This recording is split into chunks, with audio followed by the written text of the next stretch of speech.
All right, so first I just want to say a couple of things about Advanced Instruments, and then we'll go through, some details around the Anoxomat.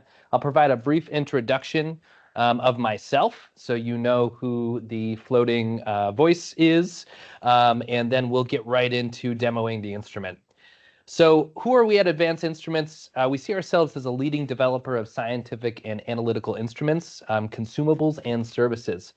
So we're really all about increasing productivity and ensuring quality, not only in clinical, but also in the biopharma and food and beverage spaces as well. We're actually headquartered in Norwood, Massachusetts, so just outside of Boston, Massachusetts. But we have offices in Wimborne, UK, that support our Solentum product line, which you can see down at the bottom right-hand side of the cluster of pictures there.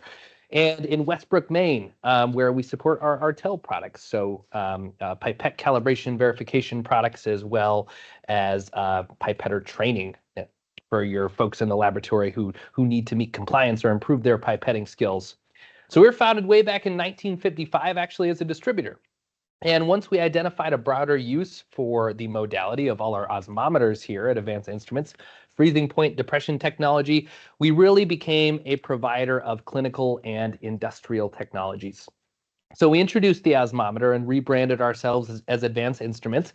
And since then, we've really established ourselves as the gold standard in osmolality testing.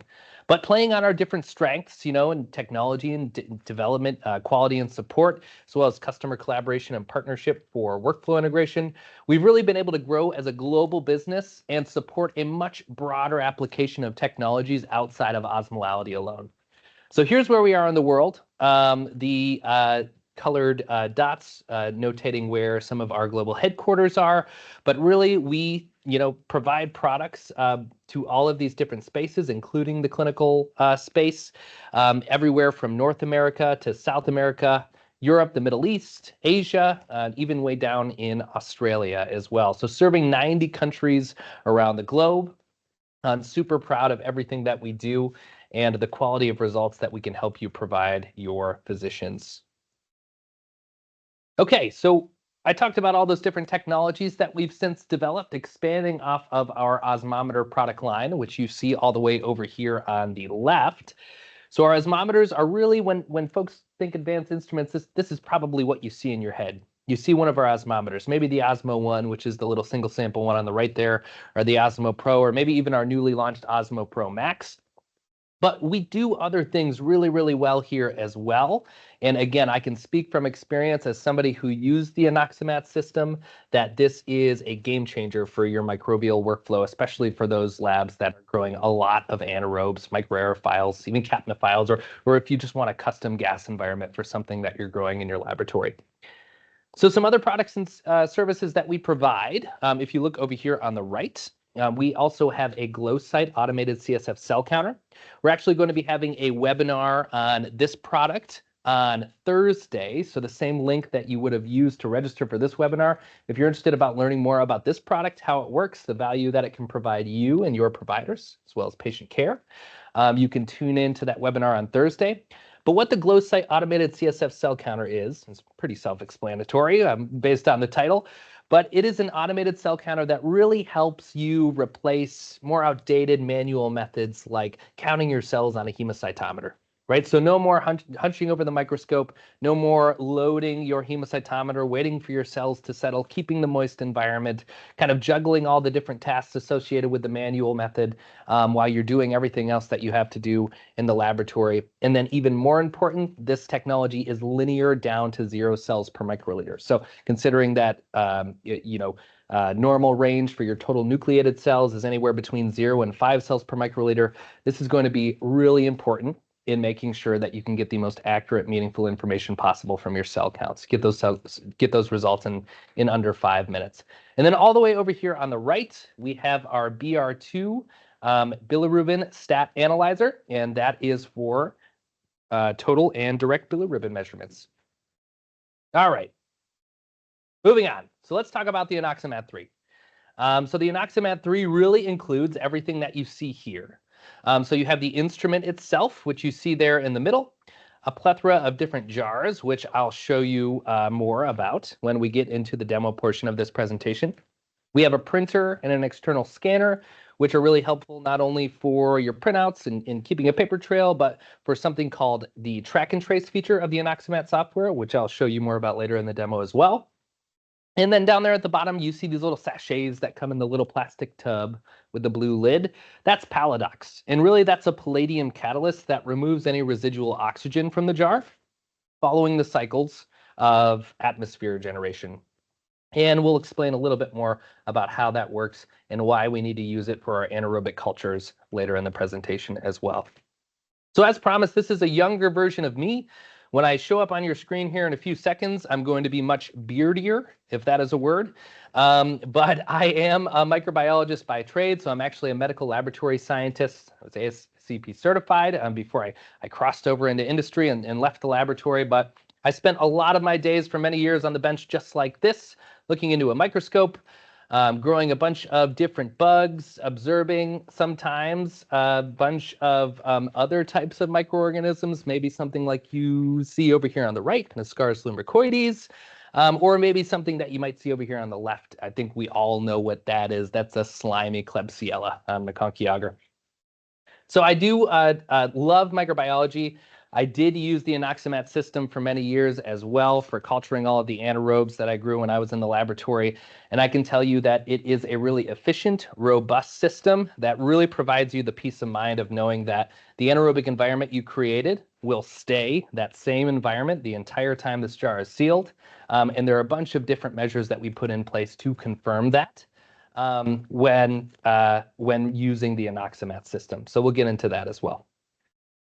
All right, so enough about me. Why do we do this, right? I think most of the folks on this call know what these bugs are and why we culture anaerobes, but I think sometimes it's interesting just to have a little bit of a reminder of what we're doing for our patients, what these results are used for, and why they're so important. So when you're looking at an organism like Fusobacterium necrophorum, something that causes something that they call Lemierre syndrome, these patients sometimes present with pharyngitis, right? So a really sore throat.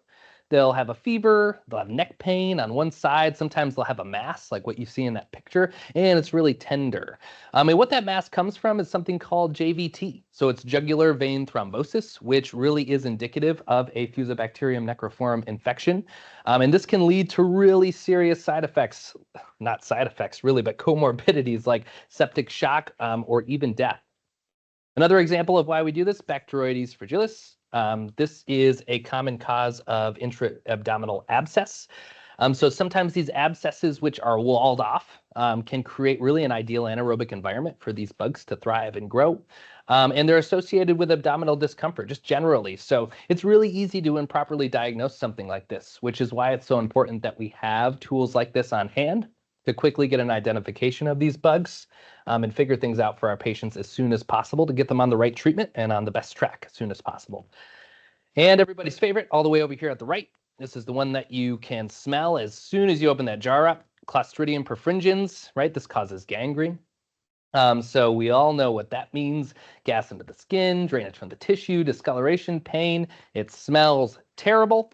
And the treatment can sometimes be painful or even life-changing. So really, really, really important that we're able to know exactly what these are when we first see them in culture, and that we're able to create the environment that they thrive in so that we can effectively grow them in culture, most importantly. Okay, enough looking at those pictures. So again, why is this so important? Well, our anaerobes are often associated with some very serious conditions. And those conditions are associated with significant mortality, right? We're looking at 13%, which maybe that doesn't seem so large when you look at it as a standalone number, but that's 13% of patients who are growing an anaerobe. So it is pretty significant, which is why it's so important to detect these as soon as possible. So the incidence of these clinically significant bacteremia is greater in the presence of other comorbidities. So usually our patients who are suffering from things like a hematological malignancy or liver failure or diabetes mellitus, or maybe even somebody who just went through a gastrointestinal surgery, will sometimes see that these pop up. Another thing that we use anaerobic culture for is checking for what used to be called Propionibacterium acnes, now Cutibacterium acnes, after orthopedic procedures. So there are a number of different reasons that we need to be able to create these environments consistently and effectively every time to make sure that we're growing these bugs the best we can. All right, with that said, we're going to get into the fun part, and we're actually going to go demo the instrument. So I'm going to go ahead and stop sharing my screen here. And what you should see in front of you is the Anoxomat instrument. And I'm going to go ahead and come around front here and just briefly introduce myself one more time so you can put a face to the name. Hi, John Flasher again. Former medical laboratory scientist. What I do here at Advanced Instrument is I'm a clinical product manager, both for the osmometer product line, which we had talked about on the cover slide, as well as the Anoxomat product line. So really excited to show you more about this instrument today. So as I showed you in the picture, this is the instrument itself. This is the Anoxomat instrument. Pretty plain and simple, not a lot to it. It has this sleek design with this black cover where the LCD screen actually lives, and we'll show you more about what happens in the user interface. And all it really has for you to interact with, other than the touchscreen, is the start button. And we'll give you an up-close look at that too when we dive into the user interface. It can also come with this printer, which you can attach so that you can manually print your QC parameters, as well as other information about each of your jars and cultures that you can program to print out on your printout. And I'll show you what that looks like later on. And it also comes with a scanner, so you can scan some of that information about your cultures or about your jars into the system as well. When I come over to this side, you can see some of the different jars that we offer for atmosphere generation in the Anoxomat system. The biggest one is our 36-plate jar. This is a legacy jar. This has been around since the early Anoxomat instruments. I used these when I was in the laboratory. And they're bigger, they're heavier, they're made out of a really durable, robust acrylic material. And they screw on and screw off with these clamps on top. We also have these jars, which are primarily used to house microtiter plates. So you can see the square rack that we currently have in the jar that is used, not really square, I would say it's rectangular, that is used to accommodate the stacking of microtiter plates within that jar as well. So the width and height of that jar are specifically designed to be able to accommodate that rack and any microtiter plates that you might want to use for atmosphere generation as well. Okay, so our newer jars, these are really cool. These are our ergonomic jars. This jar right here does 2 stacks of 6, so it will actually hold 12 plates. Uses 1 sachet for those cultures in that jar. And then this one will actually hold 2 stacks of 12, so it holds 24 plates. You can use a couple sachets in there as well of Palladox for culturing anaerobes in there. And what's neat about these is, as you could see before, they have handles. So once you create your anaerobic environment, you can easily walk over to the incubator, place the anaerobic jars into the incubator. And when it comes to incubator space, where maybe these big jars kind of fall short in terms of accommodating the most incubator space, using these smaller jars allows you to kind of fit them together like a puzzle piece. Because they're shaped like little circus peanuts, you can kind of stack them into your incubator with more efficiency and create more space with more cultures and hopefully free up some, precious incubator space that a lot of us don't always have. So that's all of our information on the jars. This is Palladox. So what comes in this little tub with the blue lid is Palladox. It's just a palladium catalyst that removes any residual oxygen out of the culture after we actually generate the atmosphere with the instrument. So we'll get into why that's important later on when we do a run as well. And these are our hoses. So this instrument is set up to connect to up to 3 jars at a time. And you can actually connect these to all 3 jars if you want to. And you can go ahead and run it. And the instrument will detect all of the jars that it's connected to and go ahead and create the environments in every jar. So that's pretty cool, but you can connect just 1 if you want, or just 2. It doesn't really matter, but you can connect up to those 3 with this configuration. And those just easily pop off there. So another thing that's this instrument accommodates is up to 2 gas inlets. So if you want one tank that just has all CO2 and another tank that has the other gases that you need for your anaerobic mixture or whatever gas mixture it is you're trying to accommodate, then you can have both of those gas inlets connected from those different gas sources to the instrument, and this instrument will accommodate that just fine. So it does require an external gas source all the time, so it needs to come from somewhere. So you usually go to whoever your medical gas provider is, be it Airgas or another company, to coordinate the purchasing of the materials like the gas canisters, as well as the regulator, which regulates the pressure of gas. Let's see if we can get a good look at it. Pressure of gas that's being pumped into the instrument, which is going to be super important, as well as any hosing that's needed. So if your gas tank is really far away, then you'll have to get some hosing for your instrument as well. But it is really important that you have an external gas source, not unlike a chamber, but you'll use significantly less gas with the Anoxomat. I'll touch more on that a little later too. Okay, so that is everything that comes with the instrument. So with that, I think what we'll do is we'll just take a look at the user interface. If I can get my button to work, and I finally did. Okay, so this is what the Anoxomat system will actually look like on its home screen. So as I mentioned before, it can accommodate anaerobic recipes, it can accommodate microaerophilic recipes, and it can accommodate custom recipes. So if you were to just set up an anaerobic culture, you would simply just select anaerobe. You would place by simply unclipping the top of the jar like this and pulling up. You would place a Palladox sachet into this nice handy little holder in the middle, into your jar. Then you would replace the lid of your little peanut-shaped jars, and then you just clip it shut. And that's where you would actually connect your hose and create your anaerobic environment. Because my quote-unquote lab here in the Norwood media room is not set up with an external gas source that can accommodate an anaerobic environment, I'm not actually going to run this. I'm going to show you what a microaerophilic run looks like. But I just wanted to show you the process for the setup of what I'm assuming is the majority of the culture types that you'll run with this instrument. So that's all you would do. And that sachet is going to be good for as long as you have the environment closed.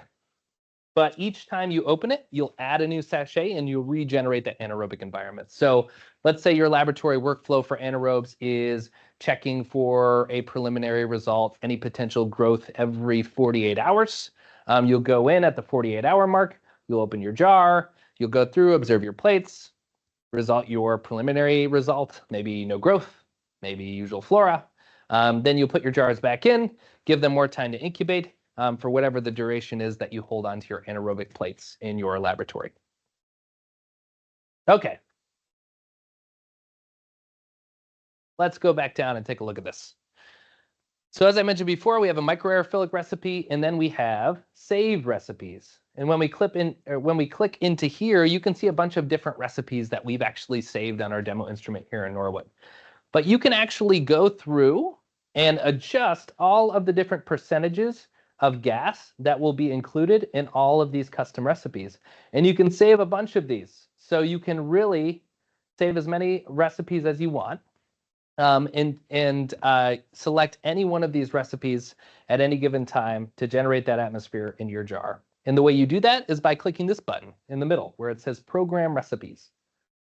As you can see, it shows you everything that I already have in there, but it also gives me the option to select New Recipe.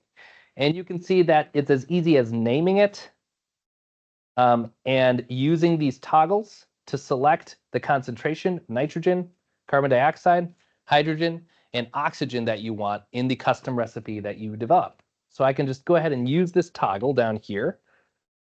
And you can actually see on the right, my oxygen concentration going up. So we'll put that at 7.2. And you can kind of use these to adjust the ratio of gas that you want in any given recipe. So that's a pretty neat function as well if you're working on something really niche that requires a custom environment, maybe in the research environment, maybe in the clinical environment if you're crafty, but just something else that we can consider when using this as well. All right, we'll go ahead and back out of there. So what I'm going to do now is, like I said, because I'm not set up to run anaerobes here in the Norwood demo room, is I'm going to go ahead and just do a run with our microaerophilic recipe.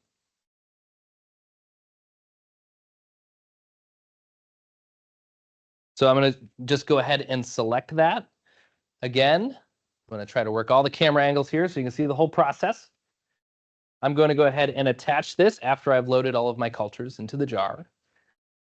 And then I'm going to go back here to the software. All righty. And then where this green button says start, I'll already have my selected recipe emboldened. I can just go ahead and hit that green button. And it's going to start a process. And you can see that there are different columns along the checks on the bottom of the screen. So the first thing that it's going to check on the top, where you see that first little green check, is the incoming pressure from the external gas source. That's why that regulator is important. The second thing that it's going to check are which jars are connected. Remember, I showed 3 possible jar connections. For this, I only connected 1 jar. So the instrument automatically detects which jar you connect, and that's jar number 2.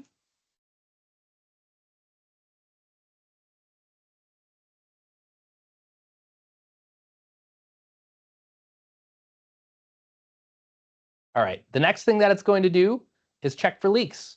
So it's going to make sure that that jar is sealed and that no leaks are present that could compromise the integrity of the atmosphere that we generate within the jar. So it'll do that leak test and it will do a seal test. The next thing that it would typically do when you're creating an anaerobic recipe would be a catalyst test, which would confirm that the catalyst that you put into the jar is functioning as intended. And then once it hits all of those different QC metrics, it knows that it has your anaerobic environment or your microaerophilic environment or whatever environment that you want. It has it completed and maintained within a leak-free, completely sealed jar with a working catalyst. We'll go ahead and let it take the rest of the steps here.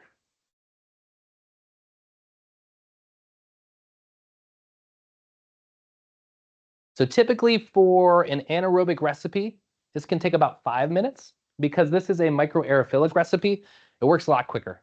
So you'll see these green checks pop up in a hurry. Once that seal test is complete, then my jar will be ready to go.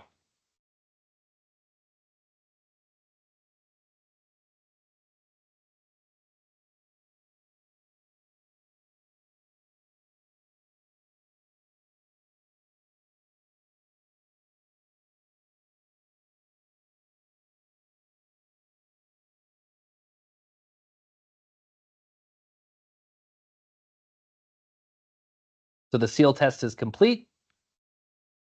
It has no need for a catalyst check. So it's just going to go ahead and stabilize the pressure.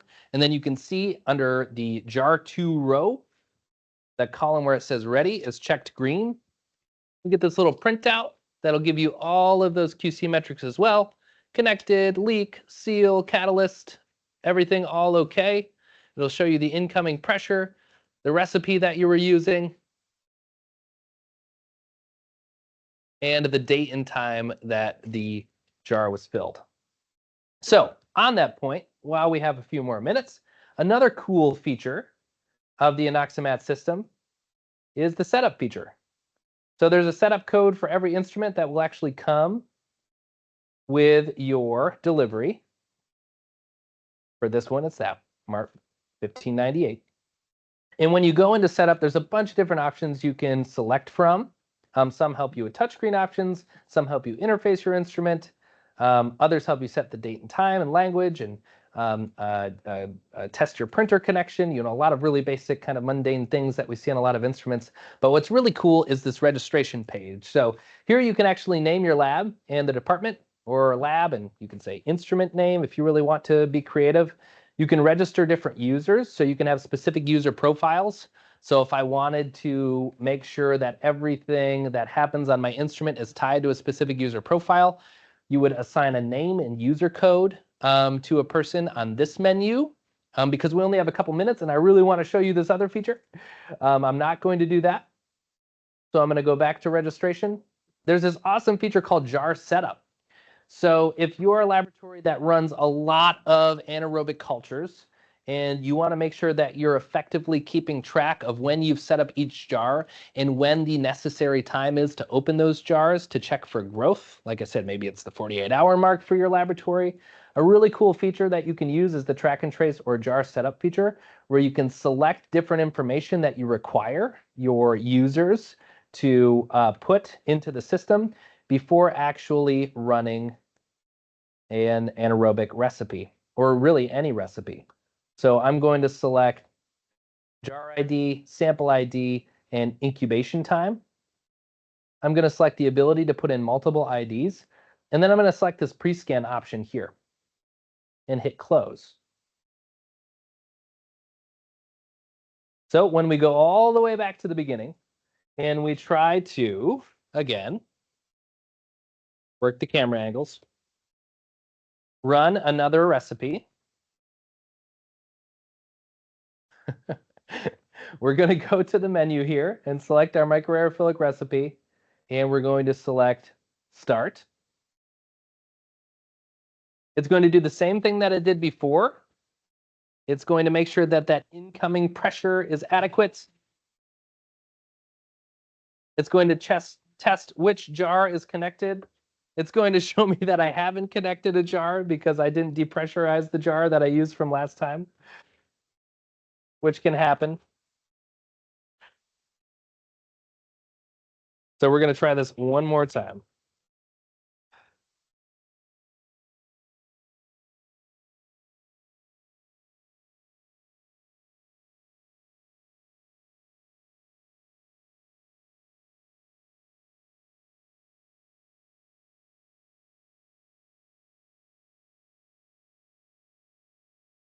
So as you can see, I used the jar 2 hose again. It's detecting the hose. But this time, instead of going right into the jar filling or the anaerobic environment creation process, what it's going to do is populate this screen that allows you to scan in the jar ID so you can see where the cursor's on jar ID. I'm going to go ahead and scan a barcode that I have associated with that jar. And you can see where that barcode populated into ID. And then you can do the same thing with all of your patient samples as well. So let's say I've got a rack full of anaerobic cultures that I want to put in, and I'm going to go ahead and just go down and scan a few. Those will all populate into your user interface as well. And then I can actually say, hey, I want to come back and look at these cultures in this jar at the 48-hour mark. And then once you're done selecting everything there, you just hit that start button again.